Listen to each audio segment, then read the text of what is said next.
Hi అండి, welcome back to my channel AVSR blogs 149. ఈరోజు అయితే కార్తీక పౌర్ణమి కదండి, సో అందుకోసమే ఈశ్వర్ టెంపుల్కి వచ్చాము. ఇక్కడైతే ఫుల్గా ఉందండి, చూడడానికి చూడండి ఎట్లా ఉందో. సో అక్కడ కొంచెం ప్లేస్ ఎత్తుక్కొని మేము అక్కడైతే దీపాలు పెట్టడానికి కూర్చునేసాను. అది గజస్తంభం ముందరే దొరికింది నాకు, చుట్టుపక్కలంతా దీపాలు పెట్టేసి ఉన్నారు.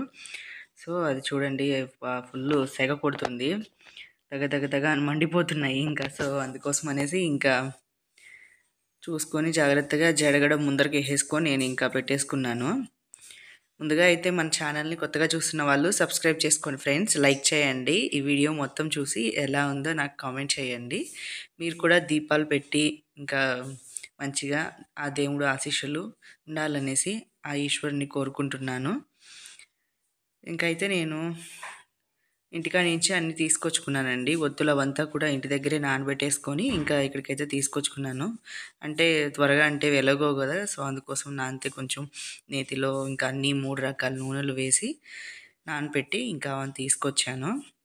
ఫైనల్గా అయితే ఇలా అయితే ఇంకా దీపం పెట్టేసుకున్నాను. చుట్టుపక్కల వాళ్ళు ఇంకా అరుస్తున్నారు, అంటే ఒకరికొకరు ఎట్లా కాలుతుందేమో చీరలేమన్నా జడలేమన్నా అనేసి. సో చూసుకుంటూ అటు ఇటు ఇంకా అవన్నీ చేసేసుకున్నాను. ఎదురుగానే స్వామికి ఎదురుగానే పెట్టుకున్నానండి. అంటే ముందు పెట్టున్నారు, ఎవరిదో అది కొండెక్కిపోయింది. సో అది కూడా కొంచెం వెలిగించేసేసుకొని ఇంకా వాళ్ళు పాపం నేతి దీపం పెట్టున్నారు. పాపం ఊరికే వాళ్ళది ఏమీ లేదు కదా అనేసి, అందుకోసం అనేసి నేను దాన్ని కూడా నా పక్కన దాన్ని కూడా వెలిగించేసేసుకొని ఇంకా నాదైతే అయిపోయింది. పిల్లలు అక్కడికి వచ్చి దండం పెట్టుకోవడానికి కష్టంగా ఉందని చెప్పేసి ఇంకా నేనే వాళ్ళకి ఇక్కడి నుంచే ఇంకా హారతి ఇచ్చాను.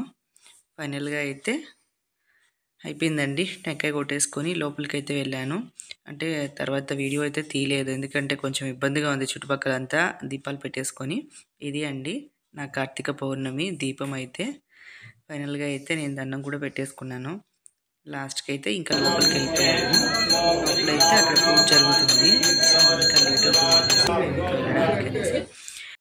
ఈ గుళ్ళో అయితే ఈశ్వరుడు, అమ్మవారు, ఇంకా సుబ్రహ్మణ్య స్వామి, వినాయక స్వామి ఉంటారండి. అందరూ ఇక్కడే ఉంటారు, చాలా బాగుంటుంది. ఓకే ఫ్రెండ్స్, ఈ వీడియో నచ్చినట్లయితే సబ్స్క్రైబ్ చేసుకోండి, లైక్ చేయండి, షేర్ చేయండి, కామెంట్ చేయండి.